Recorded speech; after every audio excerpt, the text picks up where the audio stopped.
And we're back, guys. Tennis in a minute. I'm your host, Good Energy. We have the semifinal to be played in Cincy, and this is going to be a great day for tennis. Now, I do think, as we're used to the championships being on Saturday or Sunday, I think that marketing decided to switch it up a bit as football season is underway.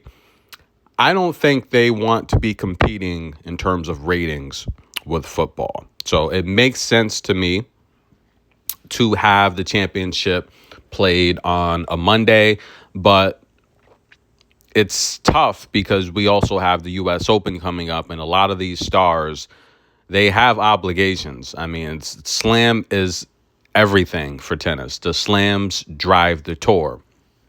And I don't know if that gives us the best tennis, right? So knowing that you have to get to New York, you have press obligations, you have to get ready for the slam, you have to get situated in your room and get your team organized and on the same page, make sure you're comfortable with the courts.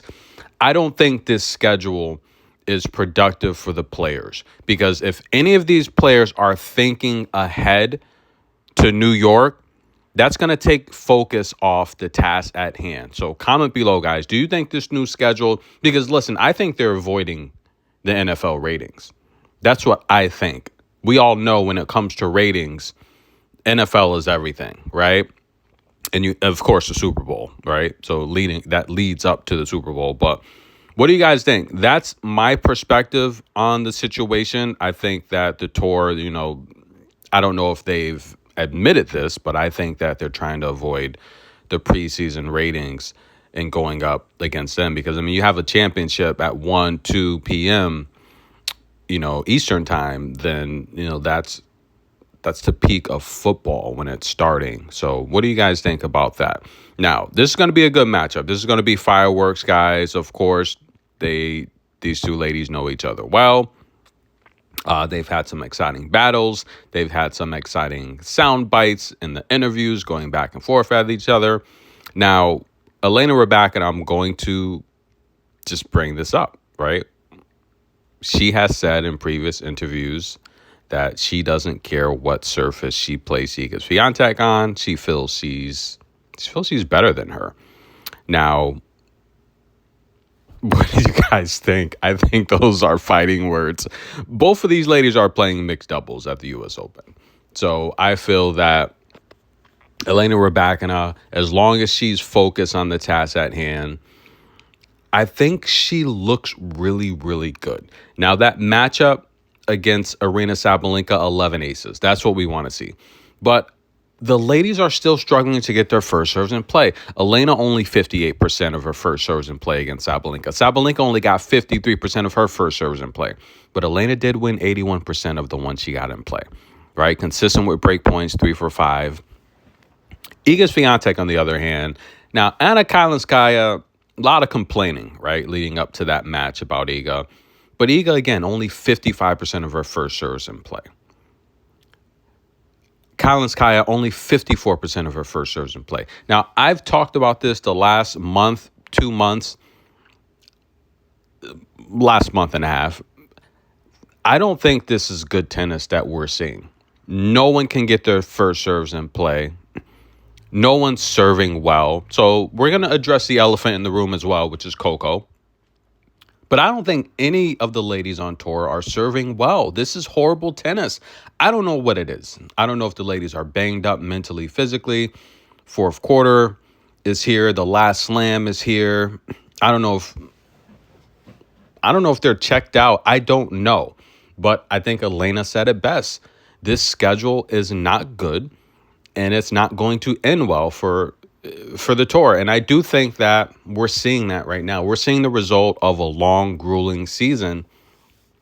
And I haven't even checked which star players have met the WTA 500 tournament minimum to not forfeit ranking points. Because if I had to say offhand, I'd say most of them haven't played those 500s. Of course, you got the grass 500s, but Coco only played one of those.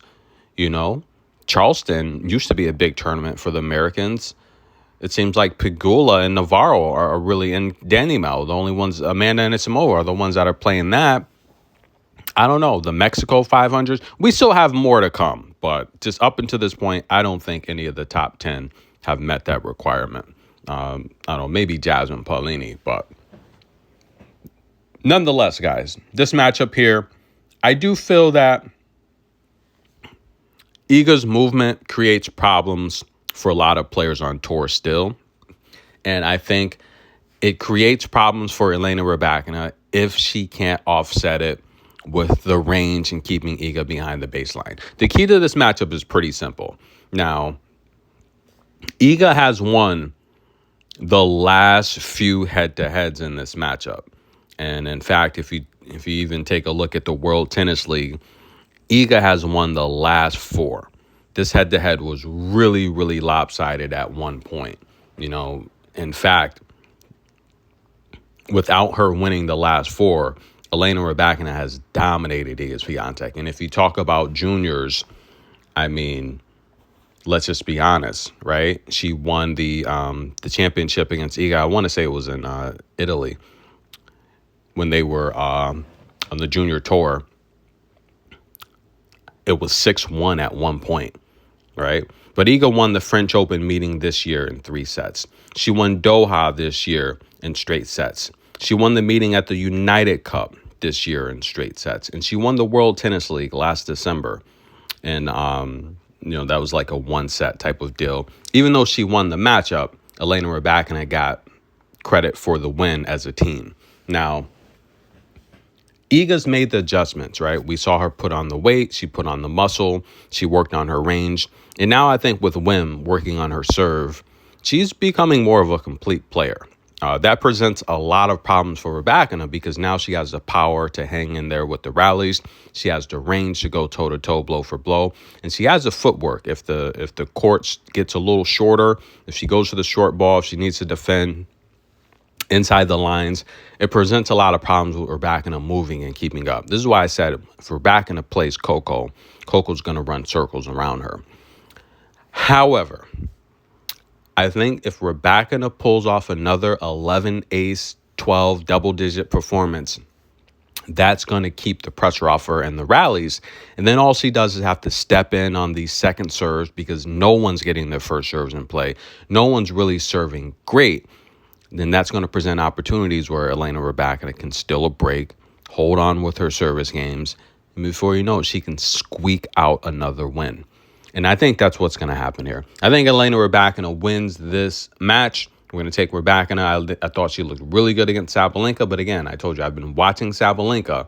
I want to see how she looks leading up to the U.S. Open, and I don't think Sabalenka is going to win the U.S. Open. I think that month off, not good. Elena Rybakina defeats Iga Swiatek. She advances to the final. Who will she face? We're going to address the elephant in the room, Coco Gauff, Jasmine Paolini. Now, listen, guys. I told you in the pre-match video it's going to be a tough match for Coco. We knew it was going to be a tough match for Coco. Jasmine Paolini has a short center of gravity. She's very fast and explosive. She plays a lot of doubles. She's good at the net. And she loves to accelerate into that forehand. That's going to speed up Coco a little bit more than what she wants returning on the forehand. Now, Coco attacks on the forehand, but consistently lately, she's a little bit more defensive on the forehand, just playing a little bit more patient, right? Because of the faster surface, she's conscious of making mistakes, so she's taking her time on the forehand. But 16 double faults against Paolini after a dominant first set. This is my take on this match, guys. And I think Coco said it best. She's better than that. That's really all you need to know. Coco's telling you she's better than that, right? Brad Gilbert, even when he was with the camp, he said, look, I don't know what you guys think. You think Coco is doing TikToks all day or relaxing? No, Coco works very hard. She works nearly as hard as any player I've ever coached. You guys have to understand that. My personal opinion, I think, excuse me, guys, I'm eating some chips right now and having some nachos and having a drink of this. I got this amazing like acai fruit juice. It's so good. But I personally think Coco should take more time off, right? Have a nice work-life balance, because Brad Gilbert said Coco works very hard. She's doing is practicing and working. And look, I think Coco should take a little bit more time in between tournaments. I do think when she's playing slam, she should play doubles. And maybe occasionally with the Masters, like I do think that she probably should have played doubles in Cincinnati, because she's not doing the mixed doubles thing in New York. So I think she probably should have did that. But I do think she should have more time for herself, spend some of that money, enjoy it, because we all know Coco's the highest paid player, female athlete in the world. Spend some of that money, enjoy it, right? Get your mental off of tennis a little bit. But the reality here is she puts in enough work to where she is better than that. And when I look at the stats, I don't really see how Jasmine won this match, because Coco won 64% of her first serves. Jasmine only won 55%. Coco won 46% of her second serves. Jasmine only won 38%. Both ladies had 7 opportunities converted on the break points. Yes, Jasmine had more opportunities. Coco won more receiving points. Coco won more points overall. Jasmine only won one more game, and of course, the lopsided first set had a lot to do with that. But I don't see that amazing performance that a lot of people think Jasmine put on. I mean, I watched the match, and it really comes down to the double faults. Even despite the 16 double faults, right? The 4 free service games, Coco Gauff still won more points. She still was better on serve. She still had more aces. Do you guys see how good Coco is? You got to realize how good she is. She's really good.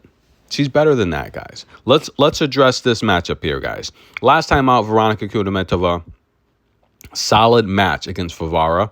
4 aces, 87% of her second serves won, nearly 70% of the first serves won. And I feel Veronika's moving good. Mentally, she's good. The communication in her camp with her husband/coach looks really, really good. Veronika is in good shape right now. I like what I see.